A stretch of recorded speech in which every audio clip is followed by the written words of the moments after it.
All right, on this episode of the LPDS, we got a lot going on in the world this week. So, we're going to talk about all the different things happening in the current events in the sports world and the LPDS universe. We got a how should I say this? A what I would consider to be a growing issue to possibly becoming a potential problem in the media influencer entertainment space that I want to try to nip in the bud now. That's over in the Junction. We'll talk about that. And of course, we got a nice little Cage fact for everybody here. So all that's coming up right now.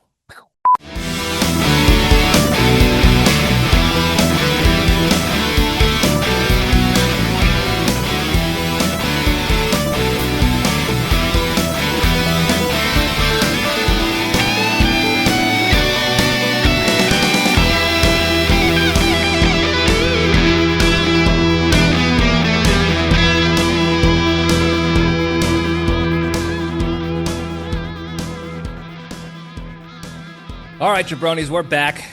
Welcome back to Libretti Podcast Diary Show. I'm your host, Libretti. It's the show that talks about nothing but tries to find the lessons and everything, and we have a good time doing it. Hope everybody had a good week.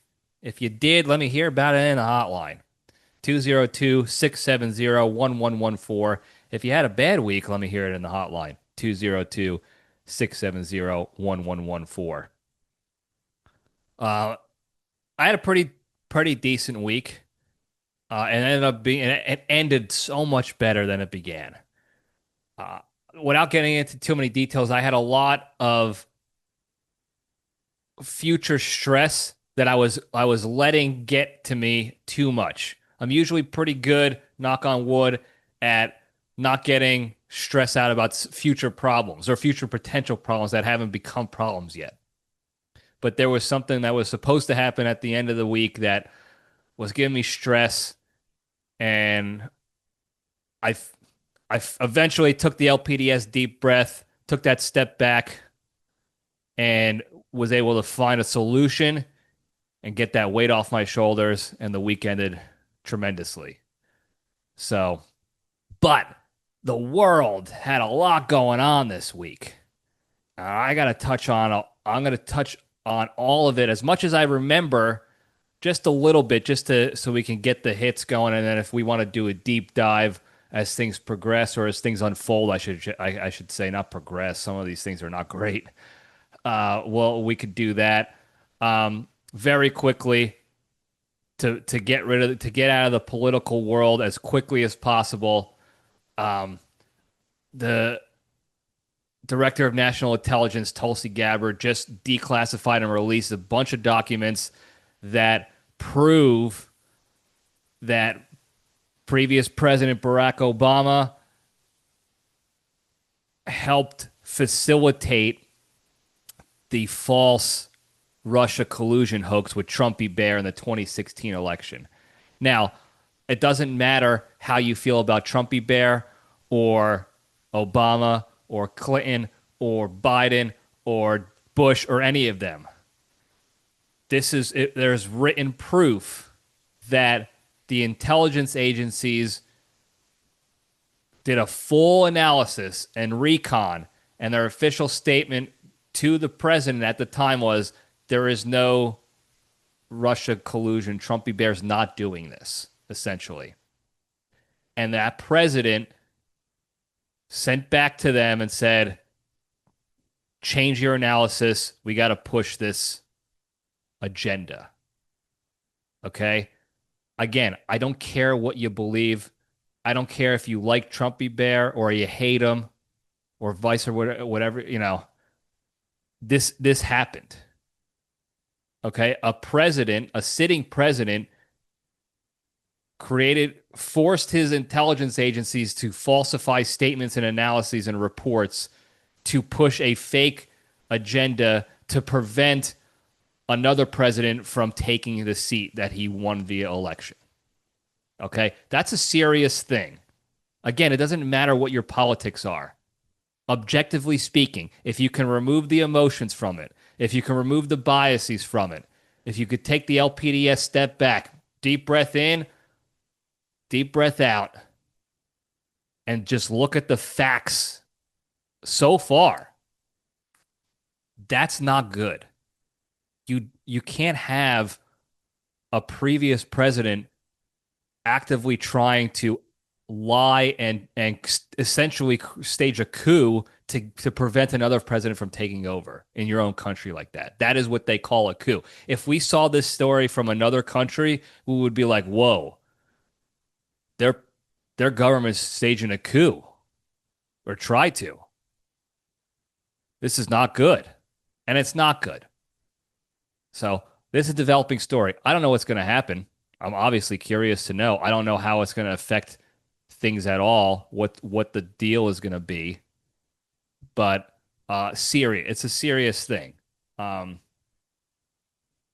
so what's pray justice is served appropriately and doesn't the second third order effects don't negatively impact the country too much. So moving on, slightly less political, but still in the, I guess, political arena because that's what everything is political these days. But I have to, this is a topic that I care about a lot, and not just because it's not just because I like conspiracies.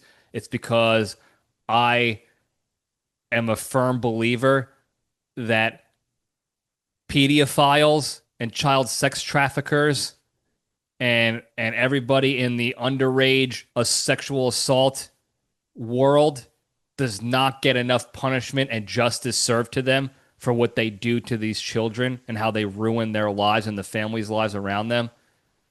So I'm always going to, I'm always going to bring this up. This Epstein stuff, that's what I'm talking about, is I'm always going to provide updates. I'm always going to bring it up.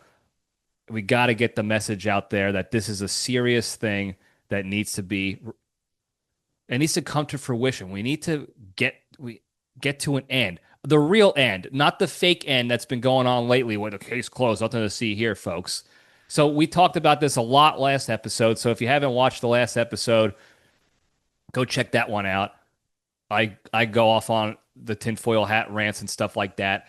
But the update since then, in the last week, two real big updates. One is that Trumpy Bear continues to double down and triple down and quadruple down on social media and interviews how everybody who believed the Epstein stuff is stupid and this is not important and that people should stop worrying about it, which is not going to happen. I have no idea why he flipped the switch like that. There's a lot of theories out there.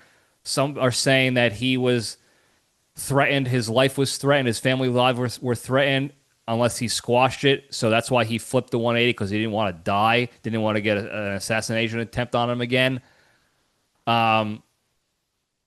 Some were saying that it's an active intelligence operation between the CIA and Mossad, the Israeli intelligence, and they told him, hey, this is still we're not done with this operation. You can't do this yet. So then he flipped the switch because of that. Regardless, it's strange. I don't know what the reason is. Some people are also saying that's because he's involved in it, so he wants to keep it hush-hush.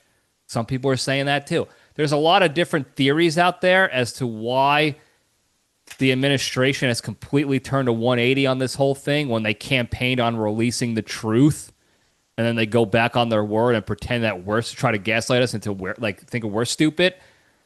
Don't know, but that's what's happening. The second thing is that Ghislaine Maxwell, however pronounce her name, has made it clear, hey, I'll testify in Congress and talk about whatever you guys want. You want names, you want information. This is real. I'm in jail for it. I'm willing to talk about it. So I don't know if anything's going to happen with that. It could be her just scheming a way to get a deal, a pardon, get her sentence alleviated a little bit, or what's the word that they use? Communed. I think that's the word. Yeah.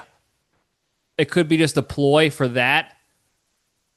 It could be actual information. I mean, don't forget, Jeffy Epstein was arrested twice.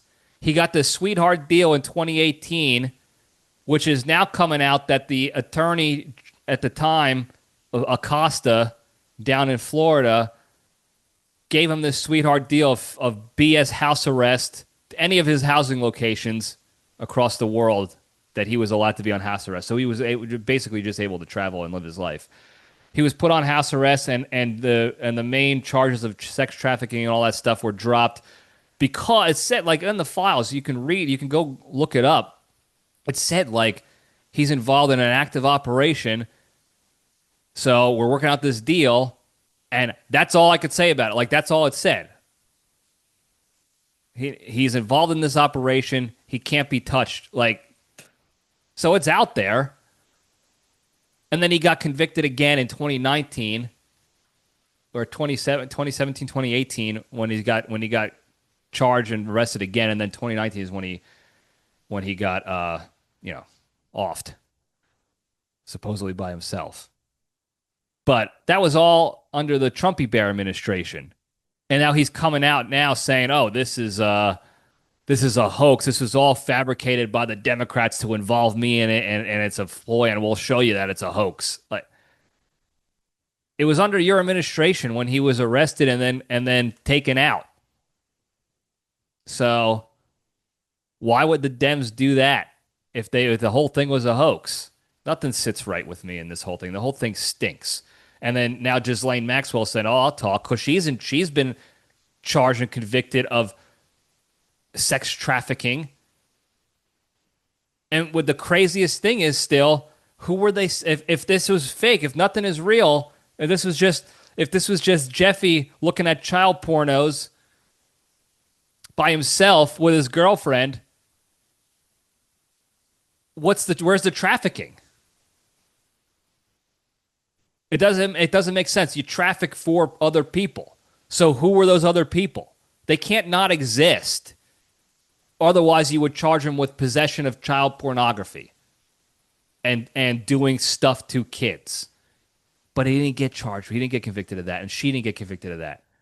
They got convicted of trafficking, moving underage people around as sex slaves for others to do sex. They have to have done sex. Otherwise, it would have been just human trafficking. And I'm not trying to sound like a cocky dickhead, but it's like, the law is very specific.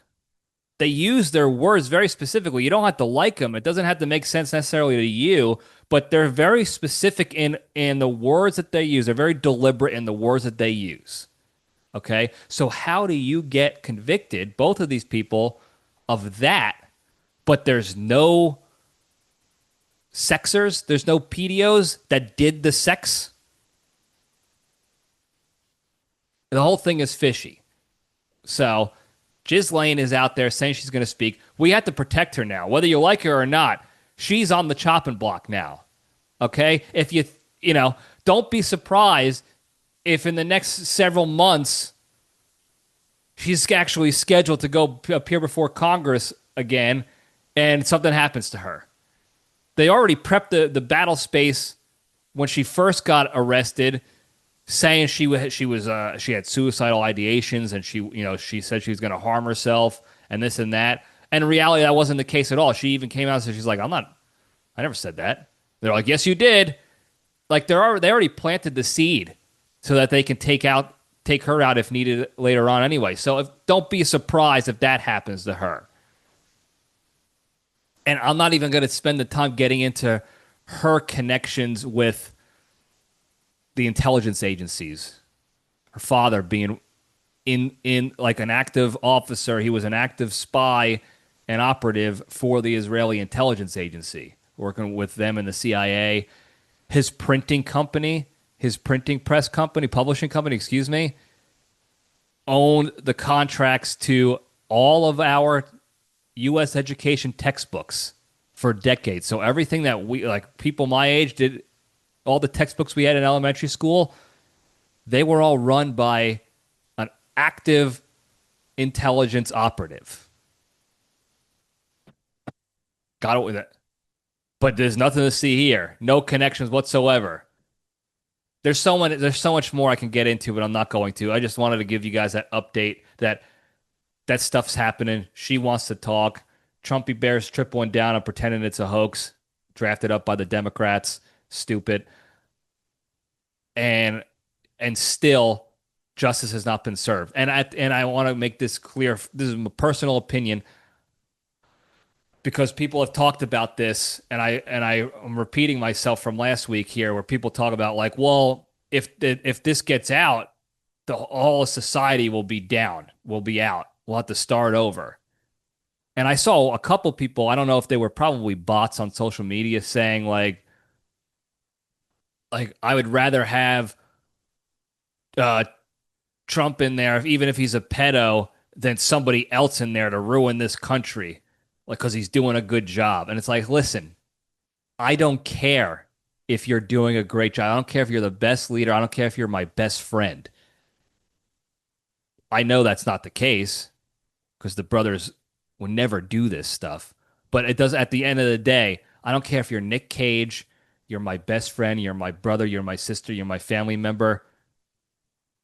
You're the best leader in the history, you're the best president in the history of this country and the free world. If you're diddling kids, I want you out. I want you publicly castrated, and I want you guillotined on pay-per-view for everybody to see, and that money goes to the families of the victims of the lives you ruined. Don't forget Virginia Joffrey, her whole life was ruined. They were denying all this other stuff, and then she got offed, and they claimed it was a suicide when it wasn't. Because 2 weeks, 3 weeks prior, she was hit by a bus, some quote unquote freak accident. And then 3 weeks after that, that's when finally she's like, "Yeah, I'm gonna off myself now. After I got out of the hospital, now I'm gonna do it. After all this time, I'm actually breaking ground and making progress on this. Now I'm gonna, yeah, right." Her life was ruined. Her family's life was ruined. All these other young girls at the time, their lives are ruined. They have to hide in anonymity. They can't even talk about it because they know if my name gets out there, I'm donezo. It's the same with that. That's another thing. Real quick. Somebody put out this bill or legislation or some crap in Congress or the Senate last week, pushing like, hey, release all the unredacted files and information we have on the Epstein stuff.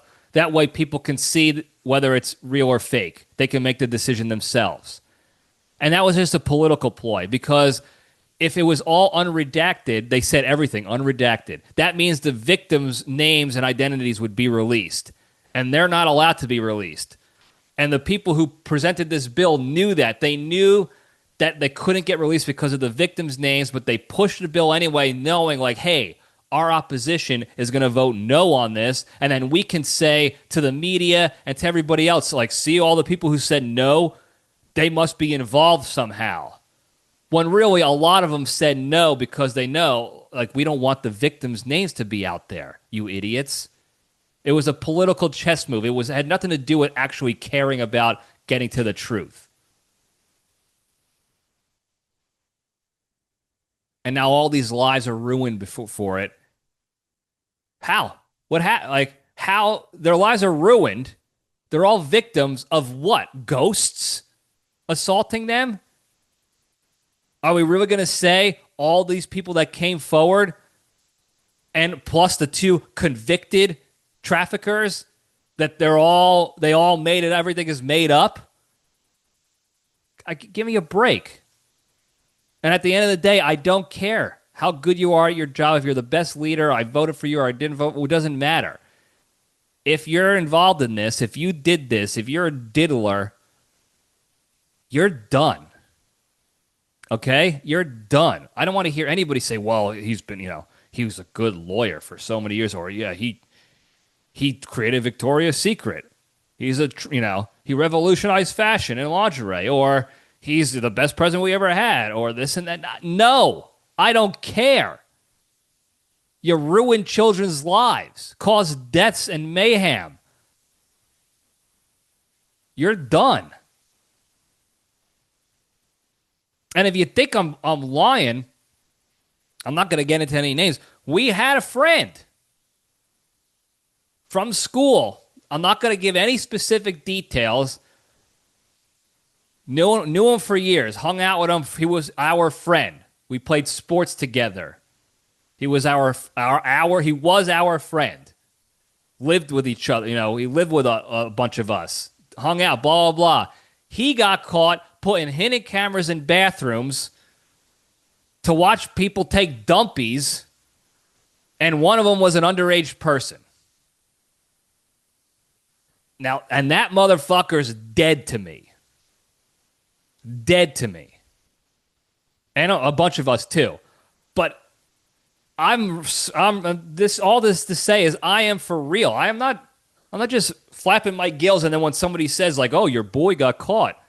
Like he's not my boy anymore. I was wrong about them. I'm not going to pretend like, "Oh no, you don't understand. He's still a good guy. He was always nice to me, so I don't have a problem with it." Like, "Nuh-uh. You're dead to me. And if I could get my hands on you, give you the vigilante justice you really deserve, and I'll wear the prison sentence for that." So, long story longer, this is not over at the LPDS. So, expect more updates and expect me to never shut up about it until it's done or I'm done. Anyway, moving on. We got so much to talk about. Damn it. It's got so much. All right. All-Star Weekend. Baseball. All-Star Week. My very quick, humble opinion, trash. The game itself, the All-Star game itself, had the potential to be good, but the Yankees find a way to ruin it again. And not the Yankees, all of the players, but Aaron Boone proved once again that he is not a good manager. So I'll give you the quick and dirty. Close game, a lot of action. It was tied going into extra innings, and then after a while, because it's an all-star game, they're not going to go 27 innings or whatever. They have a home run derby to decide the winner. Okay? On the American League team, Aaron Boone, and by the way, you could pick any player. Even if they played and you took them out of the game, everybody was eligible to do the home run derby if they wanted to, if they were selected. So there was no rules of like, oh, I couldn't pick this person. No, you could have picked whoever you wanted. Aaron Boone on the American League had two or three of the league's leading home run hitters. He had Judge. He had Cal Raleigh, who's lead. Cal Raleigh's got the most home runs in the league. Then Judge is the second most. And then there was three other guys at top five. I think the fourth or fifth guy was also an American leaguer. I can't remember. But he still had the top two in the league in home runs. Also, Cal Raleigh won the home run derby the night before. And he picks this dude who has 10 total home runs. I think Anthony Volpe has 10 home runs. That's who he picked for the home run derby to win the game. And guess who freaking lost the game? The American League. It was like the first time in years the American League lost. And we see all these memes all over the place of like people saying like, how does everybody else feel? How do you like it that Boone ruined it for you? Like all the American League fans out there, now you know what it feels like to have Boone as your manager, just dicking it up. So ruin that. Plus they had this like red carpet the night of for like the players to go walk the red carpet with their suits and crap like that. Like it was weird. They're trying too hard to be Hollywood, and I don't know why. Hollywood sucks. And then the home run derby, again, in my opinion, the format also sucks. It's not good for the players. It's not good for the fans. They have a timed home run derby rounds. It's 4 minutes and 30 pitches or 40 pitches or something like that. So you're trying to get all 40 pitches in the 4 minutes, and they don't even have time to enjoy like their bomb home runs. If they hit a home run, they have to get back in there, and they're just swinging like crazy, and they're all burning out in 4 minutes time. They got a timeout. They could take a timeout, but you could see they're all gassed by the first round, and you don't even get a chance. Like the TV, the announcers and the cameras don't even get a chance to actually show where the home run lands, and they can't talk about it, and like because they had to move right on it real quick back to the next swing because they're on a timer. And it was boring to watch because the announcers are having conversations and they have to, like, in passing, they're like, oh, that one's got a chance, it's gone. And we got to get back to the action because he's swinging again. Like, it was so boring, so not fan friendly, so not player friendly. Like, players want to take their time and hit bombs and then enjoy the bomb, and the fans want to go see how far out of the stadium the ball went and cheer and stand up and go back to the 10 outs. You might not get 40 home runs per player, but everybody's going to be locked in because the swings are, you have 10 outs. So it's like, oh, crap, let's see what we can do. And they're going to be swinging they're going to be crushing.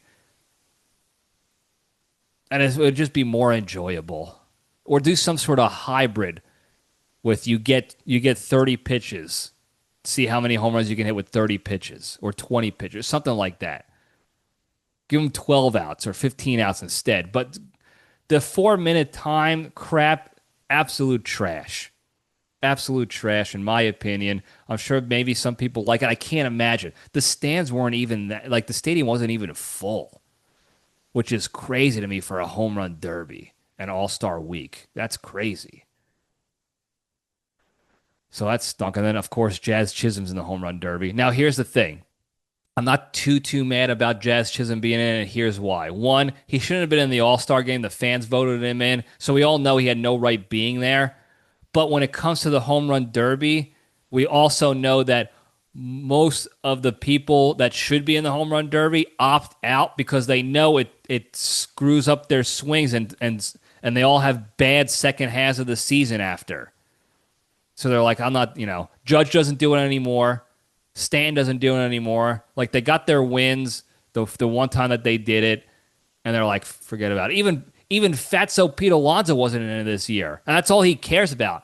And I have to imagine they asked him to be in it because he was in the All-Star game. Last year, he wasn't even All-Star caliber, and he was in the home run derby. So I think he's like over it. And that was literally all the guy cared about was the home run derby. He didn't even care about a World Series or winning games. And he opted out. So they have to get people in to fill the slots. So it ends up now being a bunch of non-home run hitters or a lot of non-home run hitters with this new stupid format that I know other players are like, I don't want to swing, rapid fire 40 swings in 4 minutes and do that 3-4 times depending on how far I get through. It was a joke. And of course, Jazz Chisholm was in last place by a mile. He's the only one who didn't hit double-digit home runs. He hit 3 home runs. 3. And don't say 4 because his 4th home run was after time ran out. And it didn't count, which stinks for him. Not that it mattered, but like, again, time ran out. He didn't get his slow batting practice pitcher didn't get the pitch off in time. Like, whole thing stunk. And then a good game was ruined by Aaron Boone. So there you go. That's All-Star Week in my opinion. I'm sure people will disagree, and that's fine. I'd like to hear your disagreements. Hit the hotline, 202-670-1114. All right, 2 more quick items. God, there's so much that went on this week. Coldplay Kiss Cam. Gotta talk about it. This is something I will be devising some sort of Libretti Leadership Lab episode around ethics and stuff. I already talked about values, and this is part of that discussion was actually acting on the values and following them, not being a liar and not being a hypocrite. If you're not tracking what I'm talking about, Coldplay did a concert. They have thousands of people there, 70, 80,000. Coldplay and Imagine Dragons, I believe, have become what Nickelback and Creed were in the early 2000s, early to mid 2000s here, where like everybody said there was a whole era where everyone's like, "Oh, Nickelback's the worst. Like Nickelback stinks." If you like, that was the joke. It was like Nickelback's the worst band. Creed stinks. And anytime they had a joke about somebody, like, "Oh, this guy must listen to Nickelback because he's a loser," kind of thing. There was a whole era of that when everyone said that, but in reality, Nickelback is like continuing to sell out arenas and stadiums, and thousands and thousands and thousands of people go to their concerts. Still, they still sell out. And then same with Creed recently, they came back and they're selling out. That's what Coldplay and Imagine Dragons, I believe, are now. Maybe the Lumineer. No, it's really Imagine Dragons and Coldplay. Everyone's like, "Oh, can't believe you listen to Coldplay. Can't believe you listen to Imagine Dragons." They're always sold out. Millions and millions of people love them still. So they're really not bad. It's just a funny joke. And I'm gonna admit, I like Cole. I don't mind Coldplay. I don't mind some Imagine Dragons songs. Don't ask me to name them, but when I hear them on the radio, I'm like, "Yep, like that song." So I have a problem saying I never did. But Coldplay concert, 70, 80,000 people at this concert, and then they're doing their kiss cam at the arena sort of thing. It's sort of like a kiss cam. They're just putting up fans and couples on their big screen. And what happens was they pop up to these two people. This guy is giving a behind the bag hug to this girl. They're like enjoying the concert, swaying and moving, and he's grabbing, groping her, and she's loving it. And they get on camera, and they see that they're on camera in front of thousands and thousands of people, and they freak out. He ducks down. He tries to hide behind the glass wall, the glass balcony wall that he was standing on behind, but it's glass, so you can still see him. And then she turns her head. You could tell her, it looked like at the time her friend right there next to them clearly knew the way she was reacting and kind of like nervous laughing. So she was also on camera. And then the Coldplay, the lead singer, I forgot his name, was like, he saw them hide. He's like, no, it's okay. You can come back. He's like, well, either they're shy or they're having an affair. And they just got caught. And come to find out, it was the CEO and like the head of HR from this company called Astronomer, which is supposedly about to have this giant $1 billion contract with the government, and they're both married, and they're seen together groping and doing all this stuff. So the CEO and then the head of HR are being unethical, immoral, adulterous people, and they got busted. And then the other lady, the quote-unquote friend, is like the VP of HR. She just recently got promoted within the HR organization at this company, and clearly she knew because she was there with them, and she knew that they're both married with children. And then they get busted. Apparently, the wife of the CEO removed her last name from her Facebook and took her family photo off her cover image on her Facebook profile. I haven't heard anything about the HR lady's husband, what's going on with him, but I will say there is an absolute double standard going on. If you haven't noticed on social media, everybody's talking about the CEO being a piece of shit adulterer, and hardly anybody is talking about the HR director being a piece of shit adulteress as well, because she cheated on her husband and family. They're both cheaters, and they're both pieces of shit, and they're both hypocrites. So I'm going to do a whole episode probably on the Libretti Leadership Lab about a perfect example of poor leadership and how that ruins the work culture and the toxic work culture and the environments people talk about. That's that right there. I guarantee you that guy is constantly giving speeches and having teams calls and having little, power lunches with people saying like, we are a company that strives for excellence and values and this and that. They probably have their values on the wall, talk about their mission and it's about the people and this and all these bullshit talking points. Meanwhile, he's out there stooping his HR director, and everybody knows he's in an adulterous relationship, and everyone knows she is too, and she's the head of HR. That's called fraternization. That is an HR nightmare. That is what HR is there for, to prevent this stuff. And she is the head of the whole department, and she is actively doing the stuff she's telling other people they're not allowed to do. She should be a politician because that's what our government has been doing to us, doing the exact stuff that they tell us not to do. So, bottom line is, big story. The memes are funny. The jokes are funny. I did a couple of spearhead posts about comparing, hypocritical leaders and all that stuff and how actions speak louder than words. But it is it's definitely a lesson out there. Like, karma will come back. If you're a shitty person, if you're a hypocrite, if you're a fraud, it will come back to bite you. That's why we preach here the LPDS, the big three. Working on being a better human being in reality through your actions. Because it'll always come back. Being a bad person and a fraud and a hypocrite will always come back to bite you.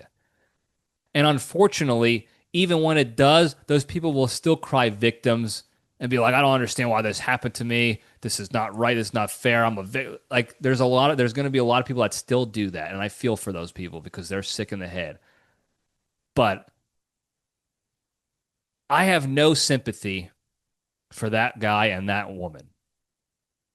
I don't care that they were in love. Get divorces and elope. Look what you did to your families.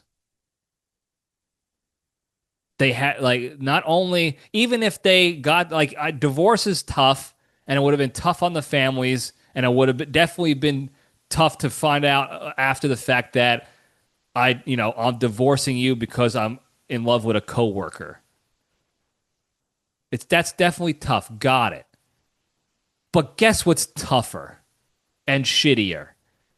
Finding out that you've been sleeping around with a coworker and now your family's ruined and everybody knows about it. So when those kids go to school, when they go out in public, that wife can't talk to her friends anymore without them gossiping. That husband can't go to his job without everybody thinking like, well, what a cuck. Their lives are also ruined, a little bit more short term, but because you're selfish, you're egotistical, thinking you can get away with it, you're cowards for not telling your families, hey, it's not like telling your spouses, I'm not in love with you anymore, I'm in love with somebody else. They were clearly not just stooping. You can tell that they love they're into each other big time, to the point where they're going to a concert. Concert's public. It wasn't like they were going to a restaurant late at night or sneaking into the park or something, or just going to get in a hotel room. They're public. And the people in the company know about it. So they were into each other. And it come out, and now their families have to hurt for their actions. They're stupid, short-sighted, selfish, egotistical, hypocritical, fraudulent actions. So, long story short, follow big three. Don't be a shitbag like that. If you have feelings for somebody else, break it off with who you're with if you're together. If it's that strong of feelings. And be an adult and wear the consequences of a breakup like that, and wear the awkward conversation and wear the drama and wear the pain of a breakup, as opposed to a, all that times 10 when you get caught cheating. And now you're a liar and a fraud. And who wants to be with you? So, anyway, that just gets me heated. There's reasons why that gets me heated. I'm not going to get into it because I'm not blowing people's spots up for the things that they've been through. Victims I'm talking about, victims of adultery. But that gets me heated. Anyway, last thing. Man, how long have I been yapping? Stephen Colbert's show got, speaking of accountability, Stephen Colbert's show, his night show, Tonight Show on CBS is getting canceled. I think May 2026 is going to be the last episode and it's done. So a year from now. I don't know why they don't just cancel it now. And I've been, you know, everybody's known for years now that the night show, the nightly show, the late night shows or whatever they're called, they've been trash. Nobody cares about. They're not important anymore. They suck. Nobody's watching them anymore. So it's only a matter of time before they all get canceled. In fact, Stephen Colbert's had the highest ratings between his, Jimmy Kimmel's, and Jimmy Fallon's, and the other guy. What the heck is his name? He was another SNL guy. I forgot his name, but he has a show as well, a night show, a Tonight Show kind of thing as well. And Colbert's was the highest rated. And it was still so bad it got canceled. It's getting canceled by CBS. Now, instead of taking any sort of accountability, anybody taking accountability, what did they do? They blame Trump. They blame Trumpy Bear for it. Because Trump's team sued CBS for libel and slander and some other, legal things that Colbert did on his show against Trump that were illegal. Like he wasn't allowed to say those things and do that stuff. And CBS lost the lawsuit, had to pay $16 million or something like that in the suit. So it was actually proven in court that what he did was illegal and wrong. And instead of taking accountability, you have all the other night show hosts, Kimmel, Fallon, all of them are saying, oh, this is Trump's fault because he had to be a bully and he pressured CBS to get rid of him and he's a piece of garbage for doing this and it's all his fault and he's all happy about it and he's a piece of garbage.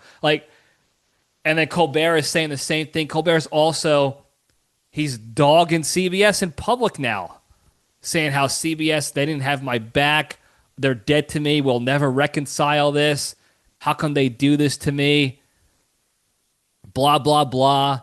They chose him over me and all this other crap. They lost a lawsuit. They didn't choose. They didn't want to. They didn't want to cough up $16 million. They lost. And now here's the big thing. Everybody's bitching and moaning about it. Oh, Stephen Colbert, we're going to miss you. You're a legend. Wherever you land on your feet, you're going to be welcomed with open arms. Here's the thing. Colbert gets paid $16 million a year. Just happened to be the same price as the lawsuit. So he gets paid $16 million a year, something like that, $15 million, some ridiculous amount per year to do the show. The show loses. Understand this. The show loses upwards of $40 to $50 million a year over the past 3+ years. It's been losing $40 to $50 million. Plus, he has 200 people working on the one show. He has 200 employees for the one show that is hemorrhaging money. Imagine somebody in your company costing you $40 million a year losses. And then when you finally have the actual balls to can them, and you still give them an extra year. It's not even an immediate firing. It's a whole extra year with the show. And then their season's done. Then their show's over. And that person bitches and moans and points fingers and calls you the bad guy. Hey, I just lost you 15 or $150 million over the last 3 years. I lost you $100+ million in the last 3 years. and you have the nerve to fire me? What kind of piece of shit company are you? You're gonna side with that guy who won the lawsuit because I slandered him illegally? What kind of piece of shit are you? And now he's crying and whining. $40 million a year. That's crazy. They were losing that much, and they didn't can him 3 years ago. And he had the highest rated show of all of them. So you think Fallon, Kimmel, and the other guy, God damn, what the hell is his name? He's got a bit of a schnoz. They're all going down too. It's only a matter of time before they go down too. It's unbelievable. And they have the nerve to point fingers and place blame and take no accountability. Zero. That's crazy to me. And because of that, good ratings to bad rubbish.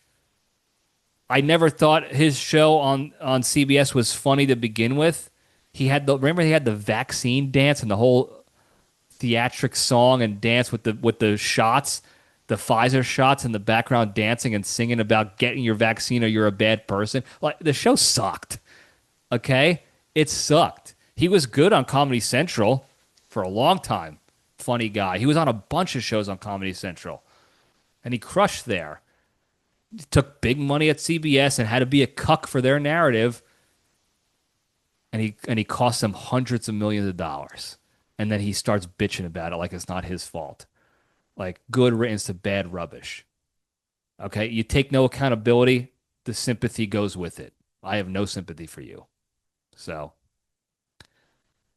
anyway, now that's all I got to say on the current events. Now we could get into the good stuff. I'm sure I forgot some crap going on this week. I'll remember it later on, maybe. But let's get into the good stuff. Step into the cage.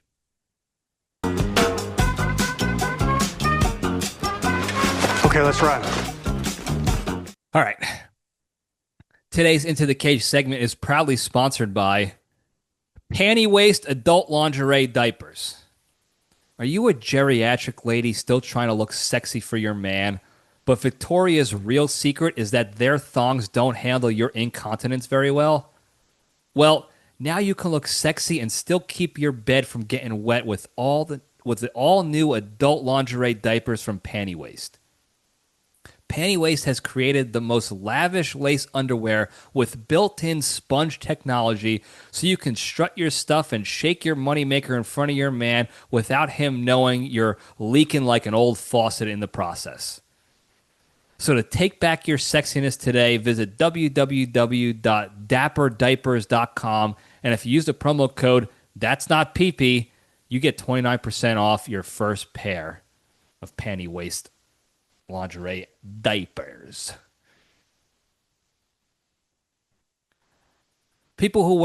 Adults who wear diapers want to feel sexy too. I got it. I get it. So, anyway. Dumb. Cage fact. We're going to try to power through this because I've been flapping my gills, getting heated about some stuff. Anyway, cage fact. There was always rumors going on from back when Nic Cage did a movie in the 90s, early 90s. I think it was early 90s, not late 80s. I forgot the exact time. It was called Honeymoon in Vegas. Not Leaving Las Vegas. Leaving Las Vegas was with Elizabeth Shue. He won the Academy Award for that. Alcoholic Writer. Tremendous movie. Honeymoon in Vegas is with Cage, James Caan, rest in power, and Horseface Sarah Jessica Parker. Now, there was always these rumors that they dated, but they never talked about it forever. It was just, they just let the rumors die. Randy, stop licking. Now, recently, I don't know why it came out. They were both doing shows or interviews or whatever, podcasts or what have you, and it comes out that the rumors were technically true. Now, Sarah Jessica Parker never said anything about why it ended, but Nic Cage tells his side of the story of what happened. And apparently they were getting chummy on the set. They started hanging out and they went on a date, like an official date with Horseface's mom. So it was like their first date. She brought her mom with her. And after that, she never she never called on him for any future dates, relationship related stuff whatsoever. It was over after that. Now, she did a podcast or something talking about like the rumors are true. Yeah, we dated for a little bit. She never had anything bad to say about it. She just said like, yeah, it didn't work out. She never said why, but she never bashed him and said like, oh, I don't want to talk about it. We have bad blood or anything like that. No. So all we can do is speculate the reason. And Cage was speculating that he thinks he didn't pass the mother test. Like his mom didn't like him for whatever reason. And he goes, look, I can see why. He's like, I wasn't a piece of garbage, but he did show up wearing this blue leather motorcycle jacket. And he said he still has the jacket. It's the jacket. Sopranos, Richie Aprile, leather jacket to Tony. The jacket. Anyway, he said he still got it, but he's like, yeah, I'm Nic Cage. I'm not going to pass the mother test. That's why he keeps marrying these Asian women that don't have their families with him in America. Their families are somewhere else, overseas, whatever country they came from. He knows he's not going to pass the mother test, so he suspects that, like, yeah, I'm sure after the date, the mom was like, hey, this guy, I'm not a fan of this guy, so move on. And then she ended up marrying vehicular manslaughter himself, Ferris Bueller. What's his name? Matthew Broderick.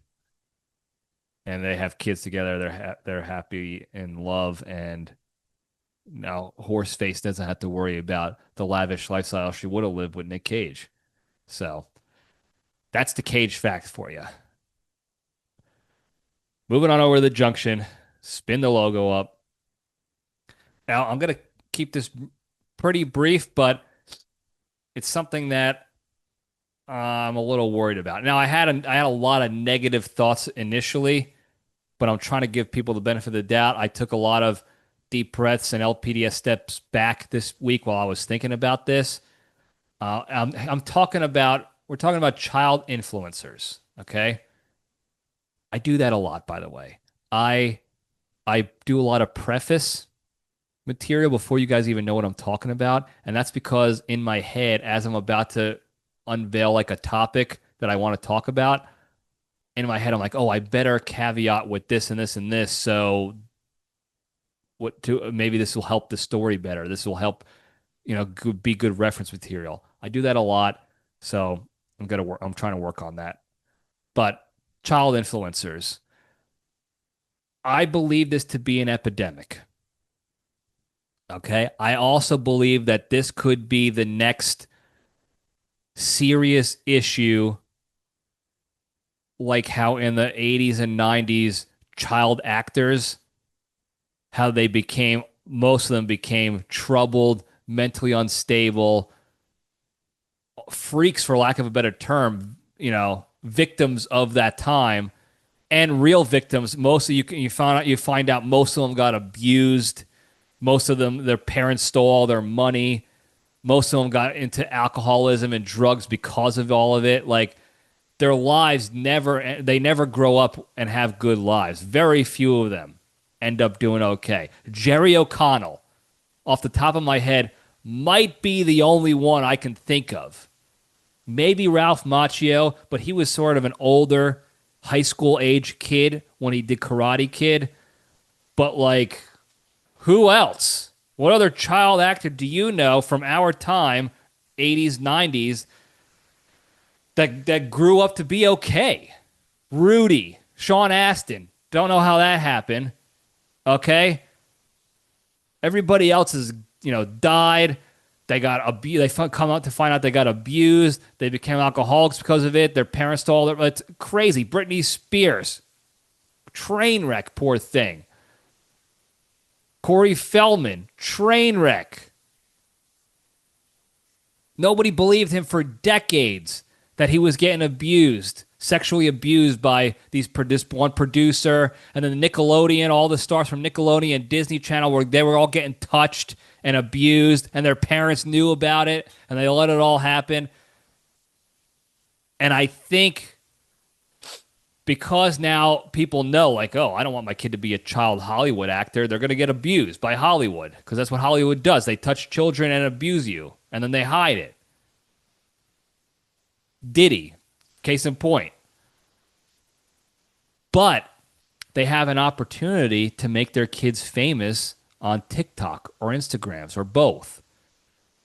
So they put them out. They give them YouTube channels. They make them do crap. And now we have a whole bunch of child influencers on the internet that people are going crazy for. One of them is this kid. I forgot his name. Let me see if I can pop his name up real quick.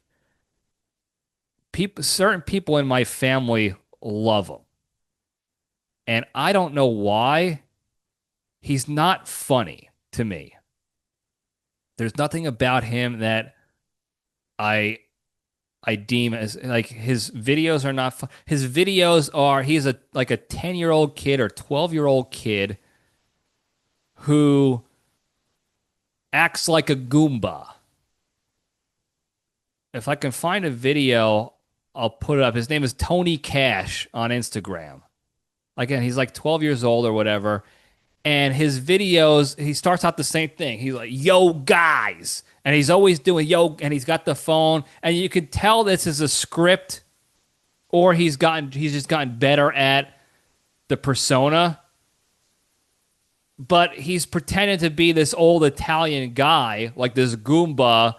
And he's talking about, like, if you don't put breadcrumbs in your meatballs, you're a gavone. Oh, yo, guys. And that's what he does.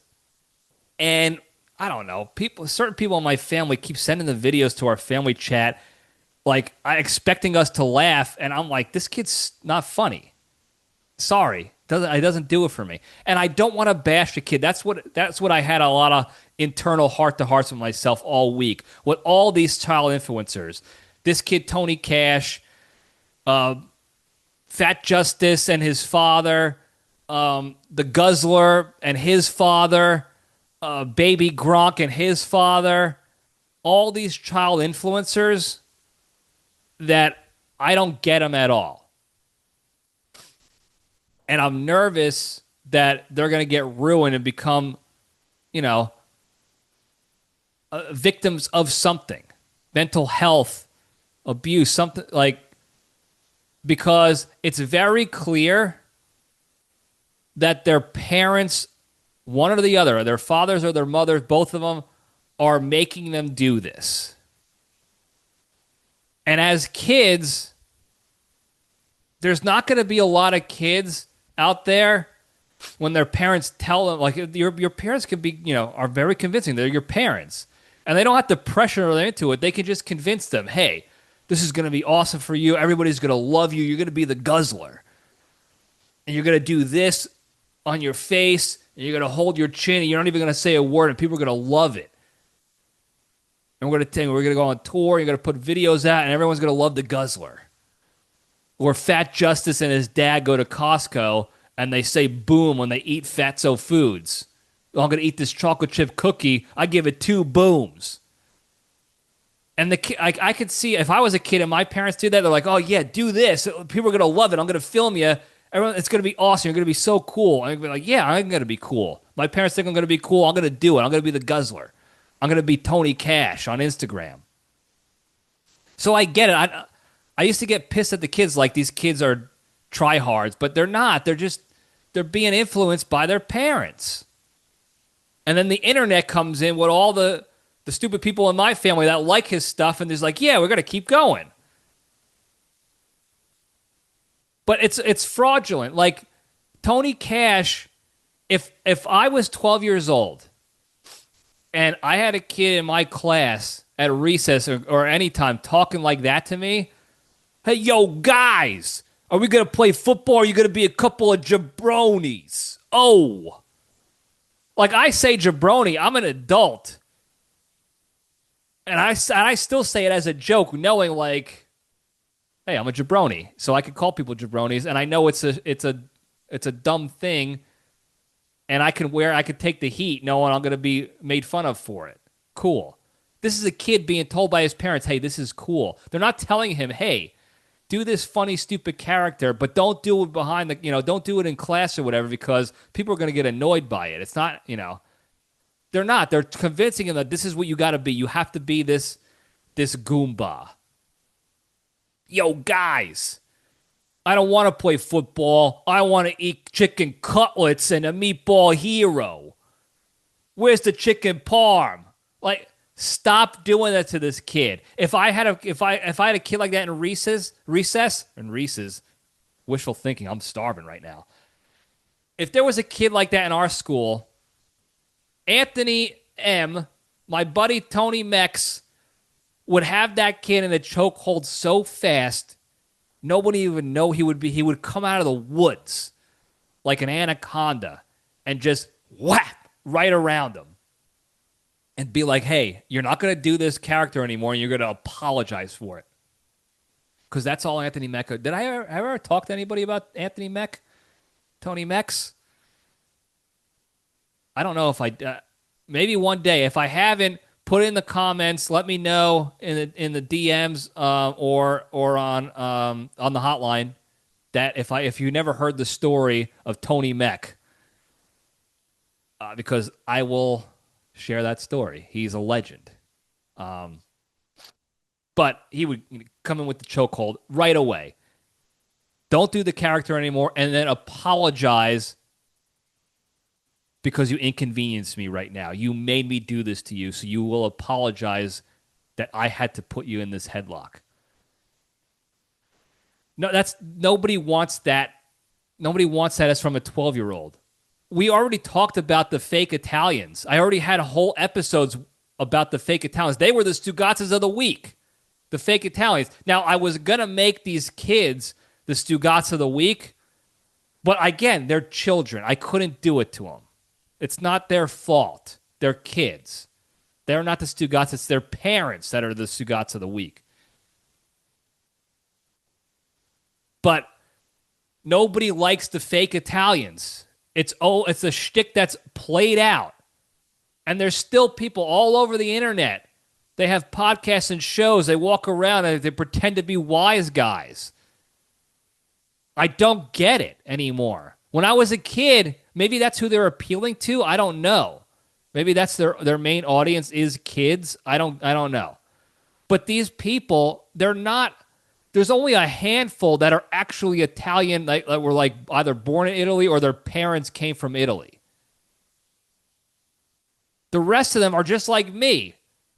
My grandparents, a couple of my grandparents, one of them came from Italy, was born in Italy, but otherwise, we've been, my great-grandparents were from Italy. Then most of them came back, everybody else after that was basically born here except for my one grandfather.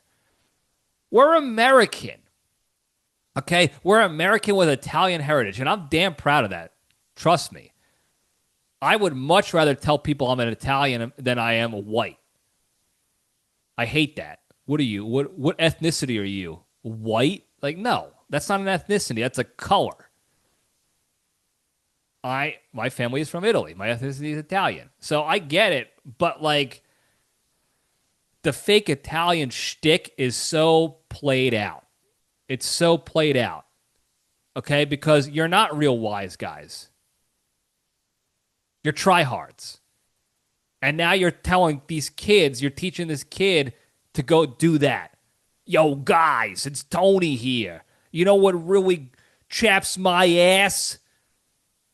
When you wear your hat in the restaurant.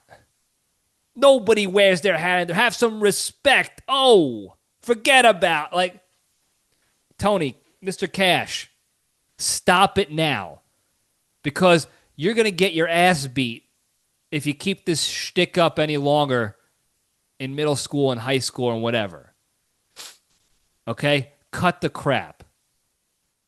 But it's not his fault. It's his parents' fault. They have to tell him. That's what I really hope. I worry about this epidemic where these child influencers are going to become like, the next Hollywood child stars they're all broken and battered mentally, emotionally, physically. But there's still hope with these kids. Big Justice, Fat Justice, and Little Justice, whatever they're called, the Costco people, the Costco family. I can't tell you how many videos I've seen behind the scenes where the father keeps telling them, cut, we're gonna do this again. Say this instead. Do this instead. Same with Baby Gronk. Now, the justice stuff, I could see it only. I want to give the benefit of the doubt. I can see them doing cuts and reshoots on certain things a little bit more because they're making short videos on food reviews and stuff like that. So they want to make sure the video stays within 30 seconds and it hits the mark and they're doing their review. Okay, fine, sure. Most of the stuff that they're doing has not come out to pretend to be like, this is how we are all the time. No, they're doing reviews and they created a shtick, and it's a little bit more known that it's a shtick, but it's still very annoying to see behind the scenes, like the father, Justice, is like, no, we got to reshoot. No, do it again. Hey, could you do it again? Can we do it again? And it's clear that the father is the one who craves the limelight and attention, and he knew that his son is going to be the avenue to get that because all the kids are going to love little tubby Justice. So, annoying.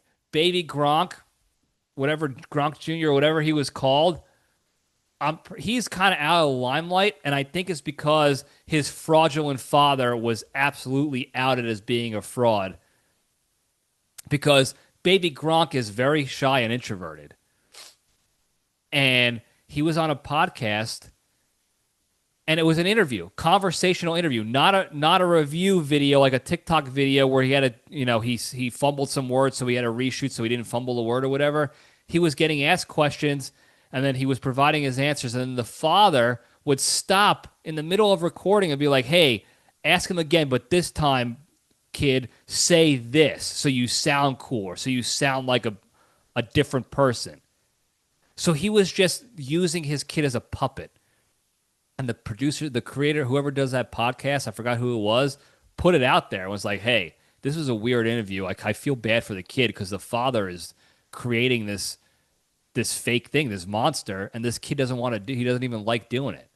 And I think he kind of fell off after that when people realized, like, this guy, we got to stop. We have to actually stop liking and making this kid popular for his sake.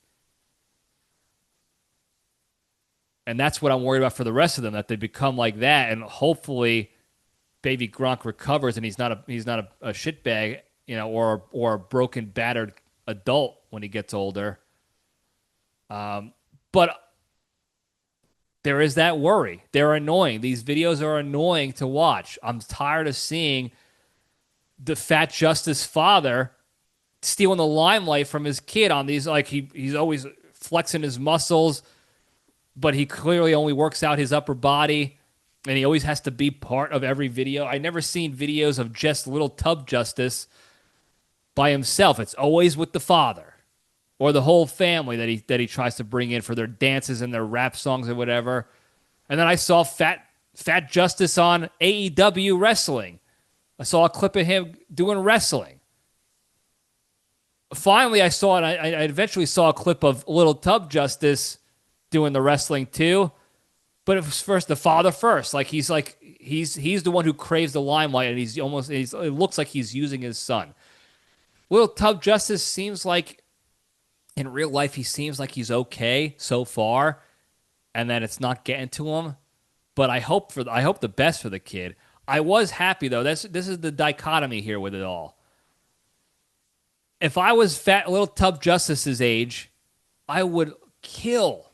Imagine me getting to go up to the WWE and wrestling in there, just having a spot like in the ring. And the way to do that was because I was filmed doing these stupid videos, and it got me so popular that it opened the door for these opportunities.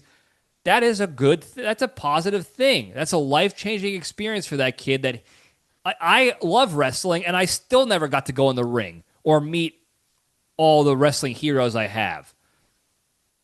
We did meet Booker T. Firm handshake, Booker. Love him. We're coming for you, Hogan. He didn't say Hogan, though.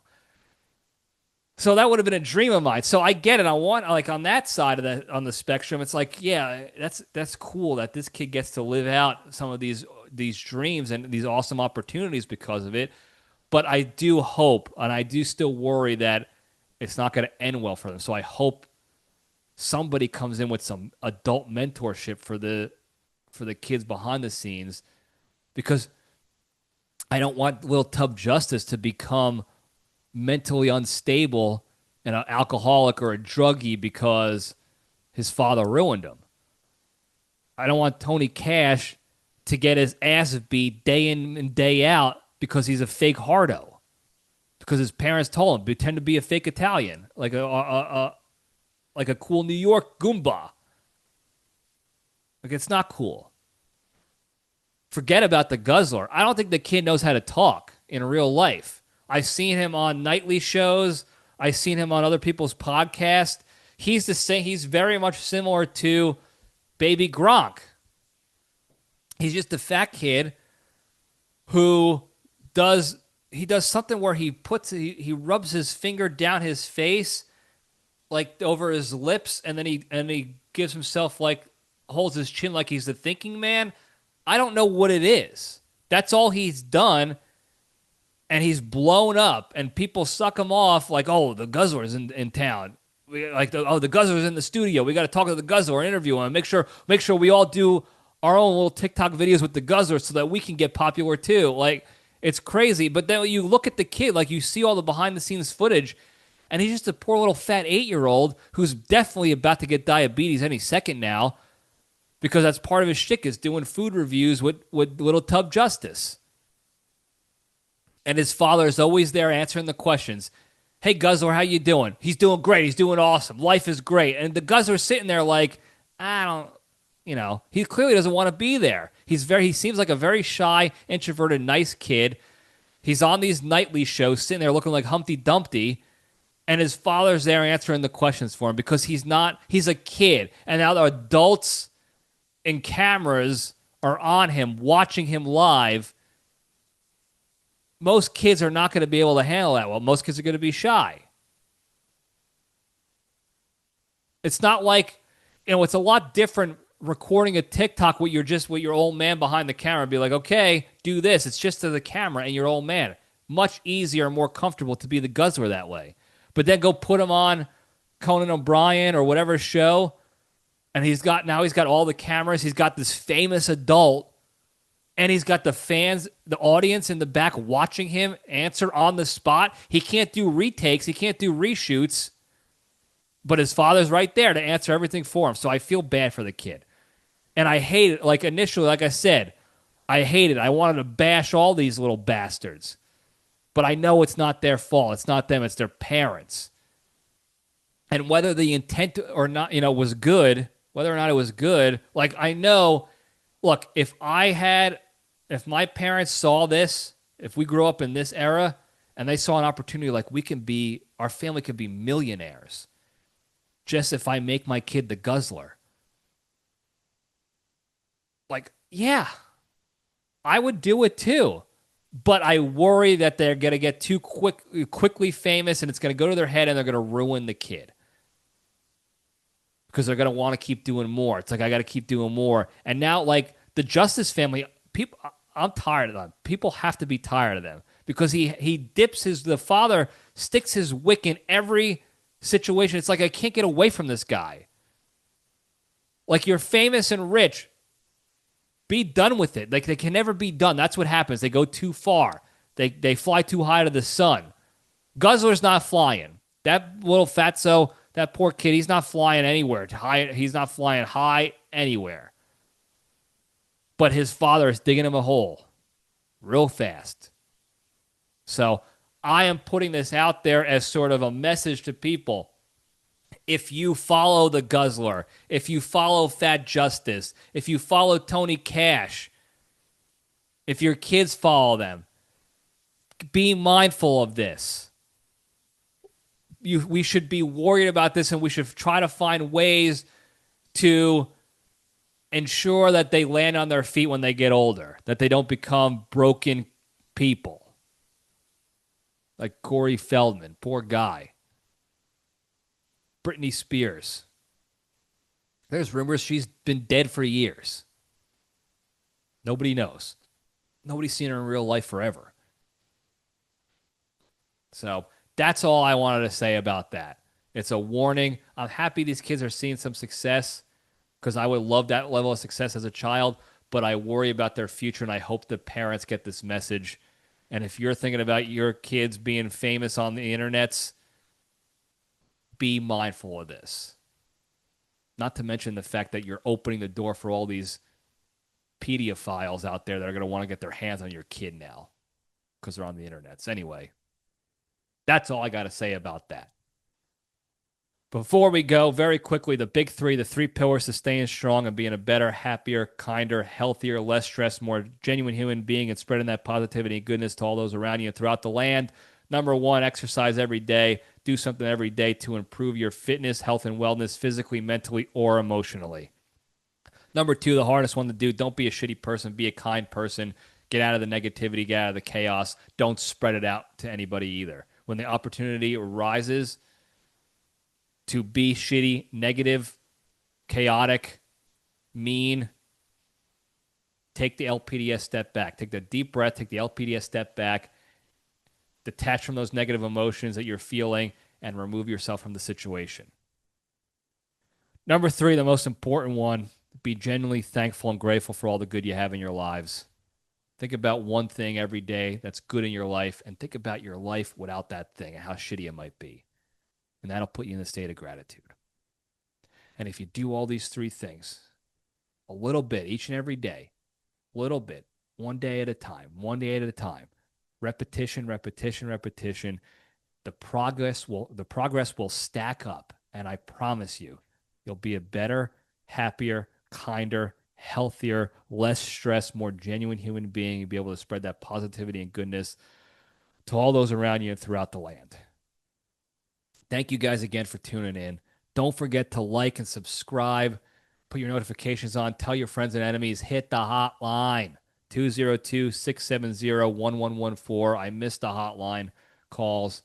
Call for anyone. Put it on a job application. Give it to somebody at a gas station. Send it to a guy or a girl you don't like. Put the hotline out there so somebody calls us. We could imagine how funny it would be if somebody calls the hotline and they got prank numbered. They got fake numbered. And they're going to go off on the voicemail on the hotline. Like, come on, let's do it. 202-670-1114. Thank you guys again. I love you all. Stay strong.